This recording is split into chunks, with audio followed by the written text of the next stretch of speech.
we as Black women need to start standing up and showing up for each other. Seriously. Mm-hmm. And I don't think that we do that enough.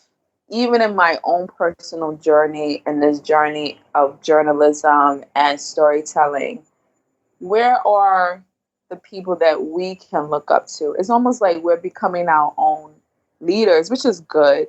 But I do find that the ones that have already paved the way, I don't know if they're tired or they're just like, no one helped me, you figure it out. You know what I'm saying? Like, it's crazy.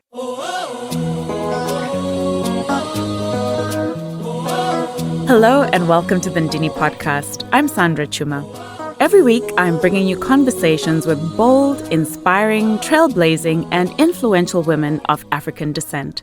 These are women from all walks of life, women who are entrepreneurs, artists, social activists, athletes. Each one of them, in their own way, is changing the narrative on what it means to be an African woman. They'll be telling us about their journeys and sharing their secrets to success. And I hope that by hearing their inspiring stories, you will be inspired. So tell me about your journey, Ony, because I know you and I know that you didn't start out as a journalist. So how did you end up being a journalist? Funny enough, I still ask myself that from time to time. But I think, to be honest, journalism is something that is in you. A storyteller is something that you're just it's a gift you're born with. It's just to cultivate it. So I kind of feel like I've always loved telling people's stories and kind of defending them, even though in journalism we don't necessarily defend, but we portray the story as accurate as possible. So I was a lawyer. I still am a lawyer, actually. And it was in working with... Wait, let's just pause on that. A lawyer who was called to the bar. So you're legit. Yes, I am a legit attorney, licensed in New York, and I still am. But I was working with entrepreneurs, and I found myself having to help them strategize, like outside of setting up their businesses. I was also helping them in how to portray themselves and sell themselves. And I know that's more of a PR bit, but I found myself speaking on a lot of panels and telling the stories of entrepreneurs who want to work in Africa and have a passion for Africa. So I just got the bug in me. And I've always had an interest in telling my dad's story. As an Igbo American, my parents were in the Biafra War. And I know growing up, my dad would always mention his experience from time to time. He would just always say, war is bad, war is bad. And I wanted to get to the point where I can tell my dad's story, I can tell my mom's story, I can tell my aunts and my uncles and just so many people in the community that I knew growing up, what it was like to go through the Biafra War. So that storytelling aspect was always in me. And that's kind of what triggered me to go to Columbia Journalism School and learn storytelling from a documentary perspective and do the documentary program. Now, not everybody, Ony, who decides they want to go into journalism goes to Columbia. And I know it's a very hard program to get into. Why did you decide you needed to go to Columbia? Well, I wanted to really understand the video storytelling skills. You don't really need to go to journalism school, I feel, to be a journalist. And as a lawyer, I felt like I had certain skills that would help me. But I wanted to understand video storytelling. And I knew that Columbia had a documentary program. And I was impressed by, people like June Cross, as a Black woman, told her own story about learning about the challenges of being a biracial daughter. I was inspired by people like that. And I knew that they taught at Columbia. And I went to the J School open house, no lie, just to kind of check it out. And the dean was like, please, can you apply? So I was like, okay, well, let me go on ahead and do it. And that was the only school I applied to. As a native New Yorker, I knew I could not afford to leave and go far. So I was just like, let's take a chance, and it just worked out. Yeah. Now, you just said something really important there, Oni, that you're a native New Yorker. So you have Nigerian descent, but someone who's really grown up in New York. And yet you talk about Africa and African storytelling. You're now based in Africa. Why is Africa so important to you? You could quite easily be living the life in New York, be living the life as a lawyer, making very good money, and yet you've chosen to go back to the motherland. I know, and I asked myself that too. I'm just kidding. But I think for all of us, Sandra, and I'm sure you can relate, the country that you know is your household. It's not the country that you really reside in. So for me, Nigeria was my household. When I entered my house, I know I'm in Nigeria. So I could never really escape Africa. And as a kid growing up in the Bronx, you have so many different diversities and people all around you. But you know that at the core of who you are is what your parents instill. And my parents always made it a point for us to be proud of our heritage and who we were. And my dad is a storyteller. And, you know, as Africans, we have an oral tradition. So at dinner, during holidays, he'll gather us and he'll just tell stories about his father, my grandfather, and my great grandfather. And I just had that bug and that interest in Africa. And growing up, I always just desired to learn more. And it showed in what I chose to do in school, study abroad. I traveled a lot, went to a lot of African countries. So I've just always been fascinated. So speaking of travel a lot and been to a lot of African countries, I know that, so you obviously went to law school, graduated, got called to the bar, and then you at some point, I know you worked with the African Women's Development Fund. Tell me about that, how that happened and why you wanted to work with them. Oh, thank you. Well, I wanted to work with the African Women's Development Fund because I was a junior, either junior or sophomore at Rutgers University. I went to Douglas College, which is the women's college. And there we have the Center for Women's Global Leadership. And I remember one day meeting these badass women from the motherland, and they were in town for International Women's Day. And I was just like, wow, these ladies are amazing. And I had a professor, Dr. Abina Busia, who was a co-chair at the center. And I took a class with her, literature, and she actually was the one that encouraged me to apply. And I was able to get a job after college with them. It was a fellowship. Fast forward years later, they reached out to me and I was able to do a consultation with them. So I was touched at a young age by what they were doing on the continent. And it was one of the most amazing experiences I've had to date to work in an all-woman organization. And these were women from all walks of life. And just meet women my mother's age and older that were feminists. And it was kind of my real understanding of what an African feminist means. Because growing up, you know, we learned feminism through a white woman's perspective. And there are certain challenges that even white women don't face, that we as African women face, and Black women alike. So it was just amazing. The organization gave grants to women all over Africa. And I was in charge of communications and strategy. And it also allowed me to travel a lot and meet women in reproductive health rights, sexual education rights, domestic violence, you know, just kind of challenging issues that are taboo in Africa. So you did that. You went to journalism school, graduated from journalism school. And then since graduating from journalism school, I am truly just in awe of the work that you've been doing. You've been putting out such phenomenal stories. Tell me about your journey since journalism school. Since journalism school, it actually all started out with an internship. I did an internship with CNN. And after the internship, you know, they kind of hit me up and there was an opportunity to do field production in Nigeria. And I was like, hell yeah, let's do this.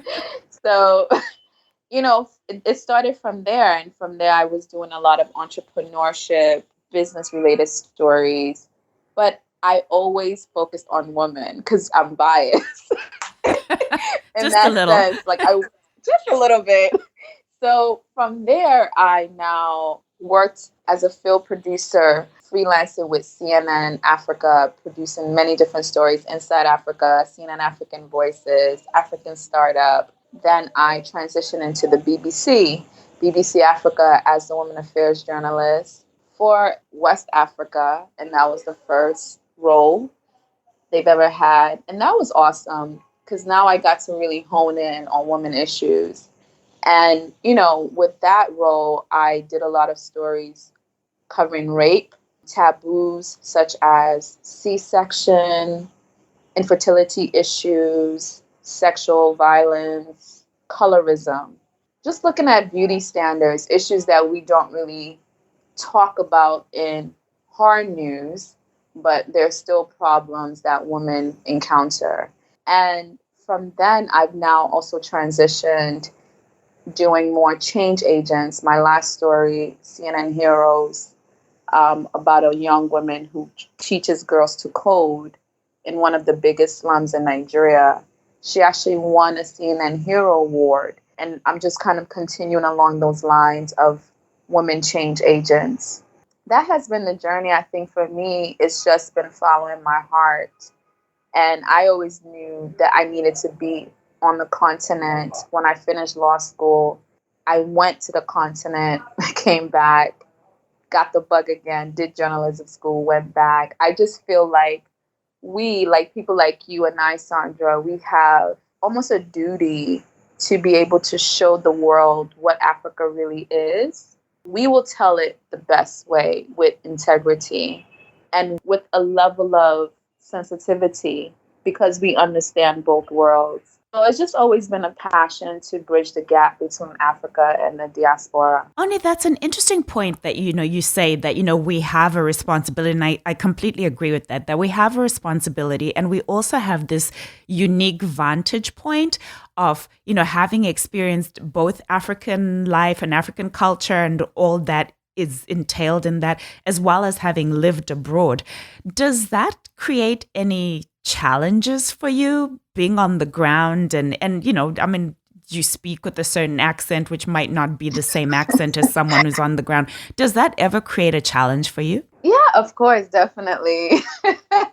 When I first came, I was a bit nervous. I was like, I hope people won't have a misconception of me. And of course, people will. But I think once you show your true self and you show, hey, I'm here to learn and help, people kind of, they get a bit more friendly and they let their guards down. I think the challenges for me has been really embracing the fact that I am a Nigerian-American. There is no fully Nigerian or necessarily fully American. It's almost like a country in its own because there are certain things and expectations that people here just won't necessarily understand and certain things that I won't tolerate. So definitely it has been challenging for me, but I think if you are willing to be humble, people will let their guard down and work with you. I definitely do miss Starbucks. I mean, there's certain things I'm just like, oh my God, I need it right now. But that's just the city girl in me. But yeah, the challenges hasn't been too much as I had anticipated would be. What has been, so not necessarily even, you being a Nigerian-American, but what's been the biggest challenge of journalism for you? Or what's been something that has been unexpected with you being a journalist? I think what has been the biggest challenge, Sandra, is still kind of fighting to tell our stories. I find that for me, let's say editors, they love the idea, but it's the delivery. I feel that it's important for me to make sure I show a very diverse Africa, especially African women. And an African woman is equally the market woman with a baby on her back selling tomatoes, as well as a CEO of a Fortune 500 like company in Nigeria, or a Nigerian stock listed company, or an artist, or a gay activist, or a transgender. I mean, that has been the challenge, is to make sure that there is representation in our storytelling. So normally when people have an interest in Africa, I found on this journey, there's always attachment to war and strife or some kind of inequality. And that exists, but I think that there's also hope in those stories. So my challenge has been making sure that, like Chimamanda says, we don't tell a single African story. Definitely. What do you wish you knew before you'd started on this journey? Which journey, Africa or journalism? Journalism. Oh my God, that is such a loaded question. Well, both, because for you, in some ways, they're intertwined, right? Yeah, Yes. and you can pick however you want to answer it. Oh my God. Oof. I think what I wish someone told me before I started this path on journalism is that what they told me actually in ethics class is a lie. It's a lie. It's a lie. That, I'm sure every journalism student knows this, that, okay, journalism is supposed to be impartial and it's supposed to be subjective. I'm sorry, objective, not subjective. And, we're supposed to tell both sides. But the truth of the matter is, it's very difficult to be objective when something is just wrong. And we all have that moral aptitude to know when something just isn't right. So I feel like it's challenging to always share both ends of the story and remove yourself from it, when at the core of storytelling is telling someone's experience. So you can't really tell someone's experience without really kind of putting yourself in their shoes to understand where they're coming from. So that has definitely been, I wish someone told me that really, at the end of the day, journalism is definitely not as objective as you think it is. Now, speaking about the advice that you were given during journalism school, and actually going back to your days in journalism, I know that when we were in journalism school, one of the stories that you produced as a beautiful story was Bring Back Our Girls. And you did a really beautiful piece around all the stuff that was going on. Because when we were in journalism school was when it was all happening, it was all unfolding, the campaign was happening. And I know you've kind of almost come full circle, because recently you interviewed the person who started the whole Bring Back Our Girls campaign. So tell me about that, how that interview happened, and what it was like speaking to the person who started the movement.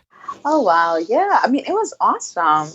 Actually, they reached out to me and I said, wow, this would be a great opportunity to show who Obi Ezekwesili is, because many people know her as one of the co-founders for the Bring Back Our Girl movement, but she has so much more to offer, having worked in different capacities on an international level. I think it was great to just hear from her how she would change policies concerning gender and women rights if she were to become president. And of course, we talked about Bring Back Our Girls. And, it's funny. It's almost like you said, everything did go back to full circle. And, you just kind of remember you admire someone from afar, and then voila, the person is in front of you. And I just think that's kind of how life is. Like, the journey, you may not necessarily know where you're going to, but if your heart is pure, it always makes sense. I never knew that I would meet her, let alone interview her, do an exclusive on her. But because I've always kind of stayed true to my passion, it kind of just fell in my lap. So we've talked about you're a journalist and you do stories and you work with all these amazing organizations. What does it actually mean day to day? What do you do? What does being a journalist in your world mean? For me, anyway, being in Nigeria, in Lagos to be exact, I have to constantly stay grounded. So for me, being a journalist means taking care of my mental and emotional health because it's difficult in Nigeria. There are a lot of infrastructural and social challenges. So you have to stay positive and grounded. So I do a lot of alone time and meditation to just make sure that I'm mentally intact to tackle the stories that I want to do. A lot of it also has to do with just being a friendly person. Most of the stories that you'll do is really just by meeting interesting people.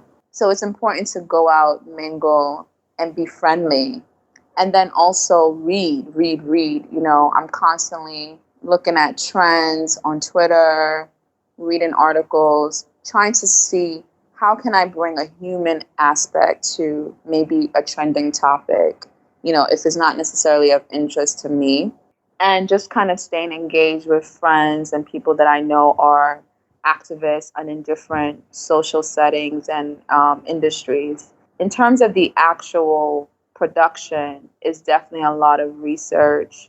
A recce in Nigeria, maybe in the US can be a day. In Nigeria, when you have to deal with traffic, you have to give yourself like almost a week, maybe 3 days to go out there, check out the scene, meet the people, make sure that they're authentic, understand the story, do your research. So it's a lot of attention to detail and it's a lot of strategizing and planning. What advice would you give to someone who looks at you and, sees you? I see you on the lives there doing your live shots.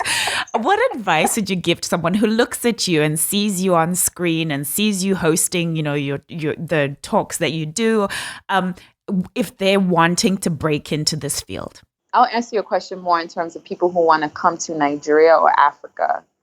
I think the first thing, and it kind of goes with your last question, Sandra, what did people not tell you that you wish you knew? The whole idea of come back home, come to Africa, we need you work.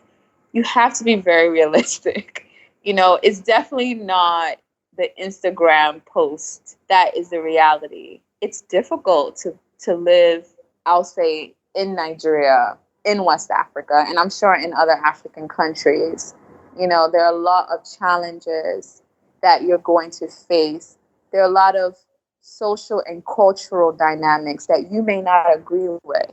So I feel like someone who wants to come and work in Africa, they need to really be sure that at the end of the day, the real reason why they want to do it is really to tell people's stories. It's a selfless reason because it is going to knock your ego down. It will humble you. So I definitely feel like you should really know the core reason. Understand that everyone's journey is different. Everyone's journey is different. There's so much to tell. I have a love and a passion for women's rights. That doesn't necessarily need to be yours. Yours can be environmental. Yours can be tech. Yours can be investigative. So just understand your lane and try to stay in that lane. And also know that the world is big enough. You're not going to dim your light if you help someone else.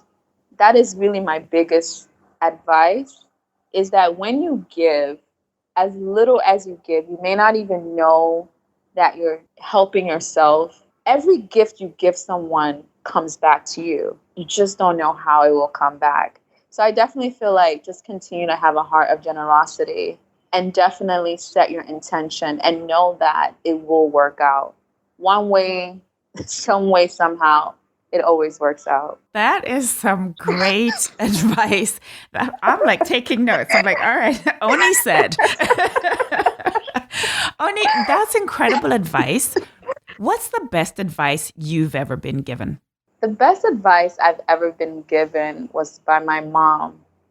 And she told me to always keep a little bit of yourself. Don't ever give your full self away.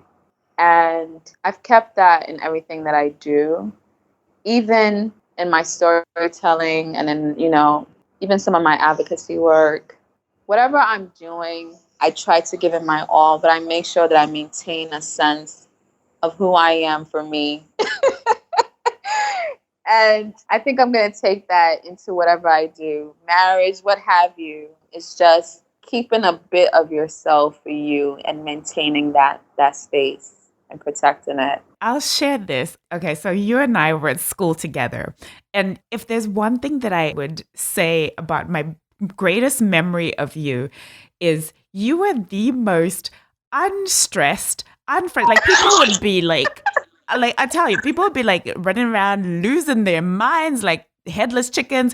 Ony would just be like, and you never had like like people be running and no, Ony would just like walk in like with this grace and elegance always. Do you ever get frazzled, Ony? I do, Sandra. You know what my problem is? I don't look like what I go through.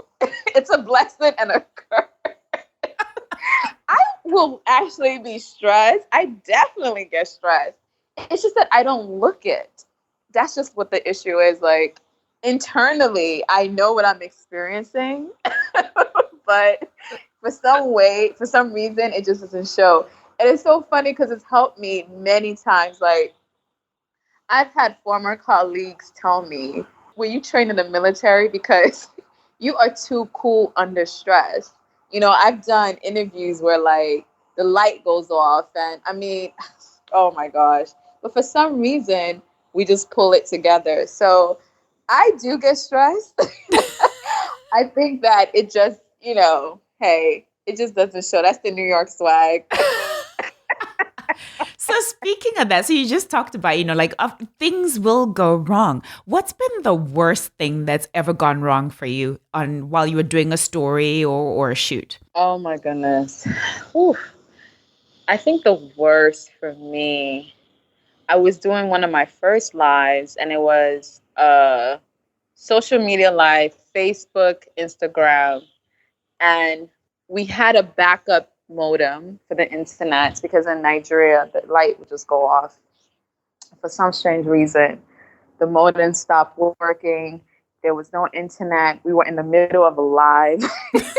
The live just stopped. And, at that point, we had like a high profile guest. And at that point, we just started cracking jokes and we just we had like a glass something very cold and we're just like cheers and we just started. I mean, there was really nothing we could do and I just had to just keep her engaged and eventually we relocated to the office where the internet connection was a bit stronger and we started all over again and I had to give her a gift because she was a trooper. So that definitely was the worst thing in terms of that I can remember with the guests, but in terms of my production, the worst thing I ever had was when I had a mob of what we call area boys threaten to beat up my cameraman. Oh, no. And, and they came with sticks swinging. And luckily, my camera guy is a thug. I call him a gangster. I mean, he's a white guy, but whew, you can't try him. And we were just able to kind of settle the situation, talk to them, explain, hey, we're here to tell your story. We're not trying to exploit you. We're trying to tell your story. And I think in just kind of being honest with them, they were like, okay, no problem. Next time you tell us in advance, and that's what I mean by being humble, because if we went there and was like, get out of my face, who do you think you are? Oh, it would have gotten really bad. So, again, when you're dealing in an African country, for example, you really need to understand that people have been exploited and taken advantage of. And you need to make sure that you show, the people that you're featuring, that you're there to help them, not to hurt them. Now, Ony, you've done some incredible work. You talked about the CNN heroes. You've interviewed some really high profile people. What would you say so far, because I know there's still a long, long way to go in your career, but so far, what's been your proudest moment? My proudest moment is actually not even the moment that people would think would be, though I'm proud, I'm equally proud of everything. I did a story on a woman who was raped, and she was raped sadly during election time. And her rape is what helped her to start a nonprofit organization. And I did this story for BBC Africa, and it got a lot of reviews, a lot of shares.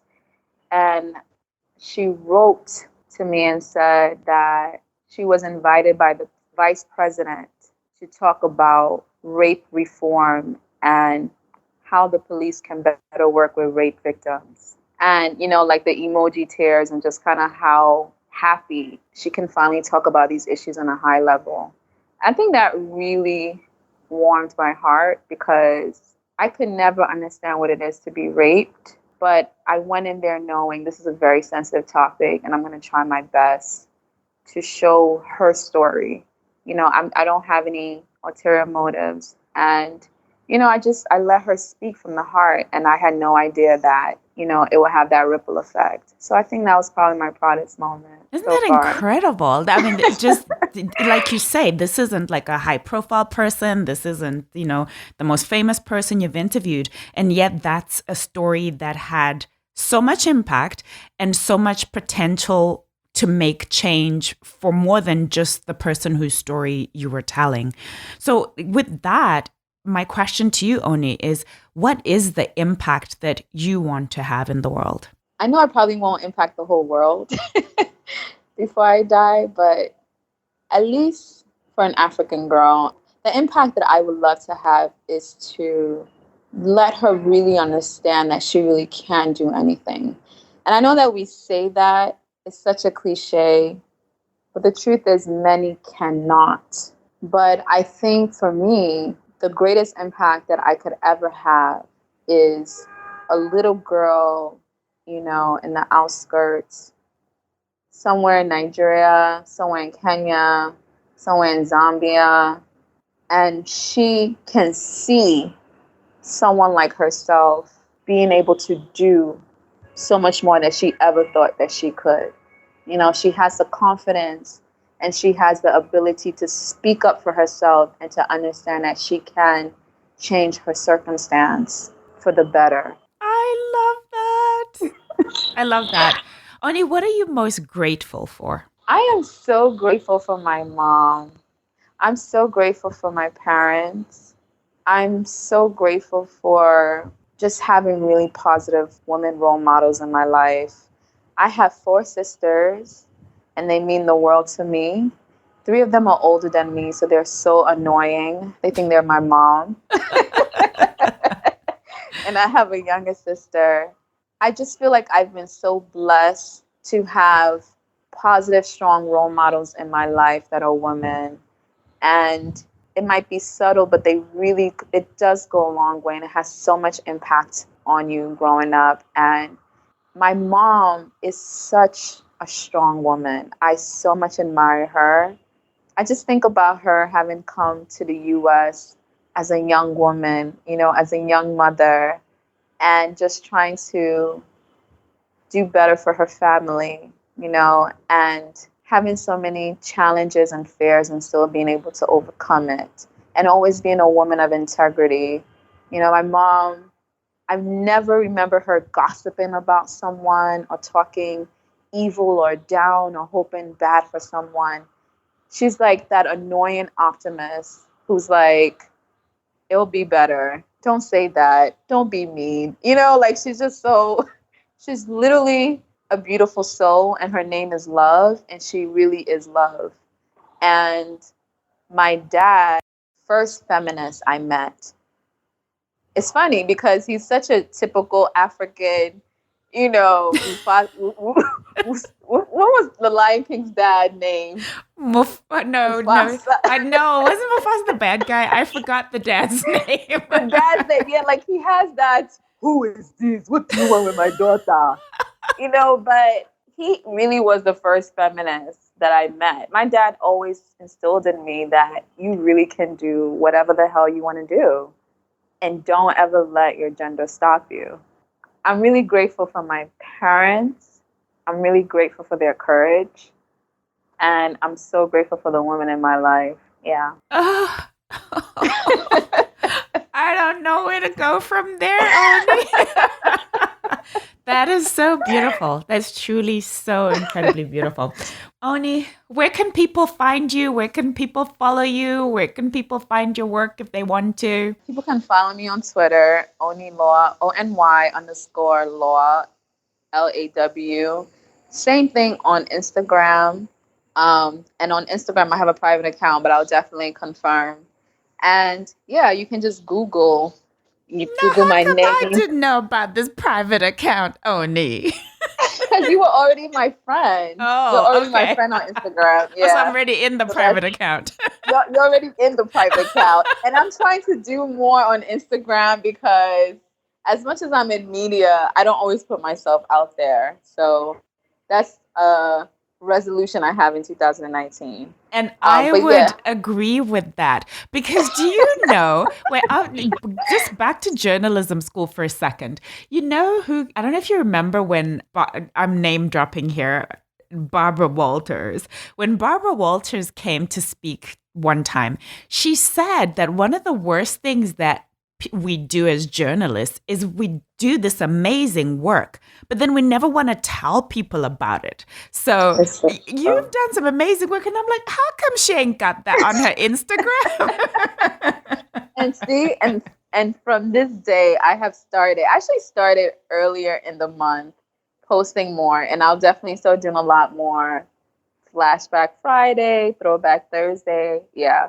I think what it is, see, Barbara Walters was the guest, but in our schooling, and I'm sure you can contest, Sandra, there is this thing about journalists that you don't need to blow your own horn. You know, others will blow it for you. Yeah. You don't want to brag. You're telling a story. It's not about you. You know, you remove yourself from the story. So a lot of times, like, you know, you do your work and then you just kind of move on. But you're right. I feel like we, especially in the social media age, we need to tell our stories, especially as women of color. We need to let people know, hey, we're in this too.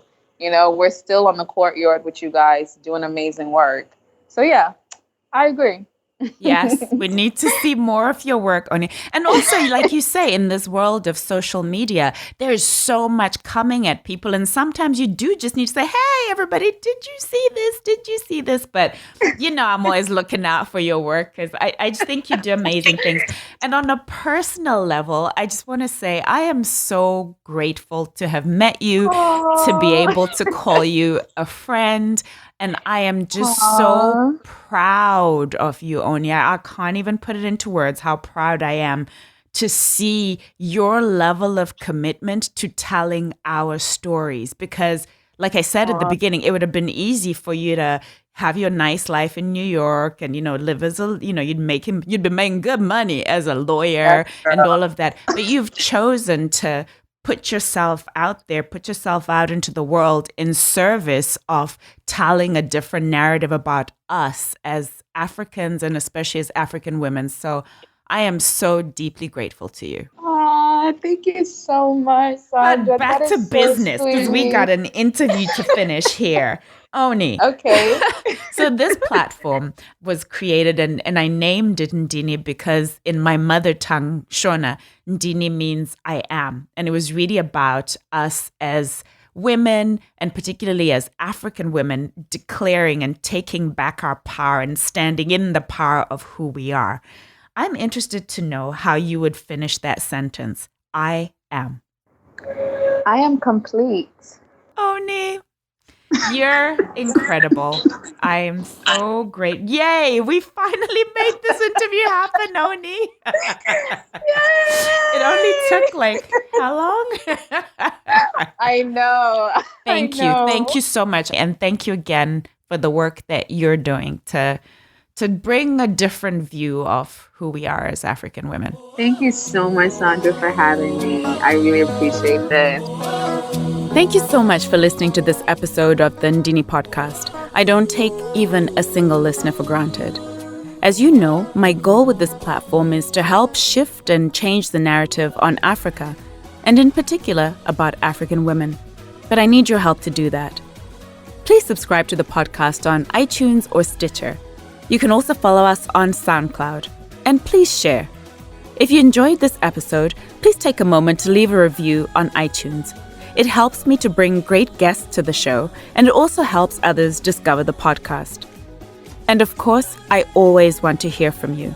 I'd love to hear your thoughts on my conversation with our guest today and what you took away from it or what inspired you.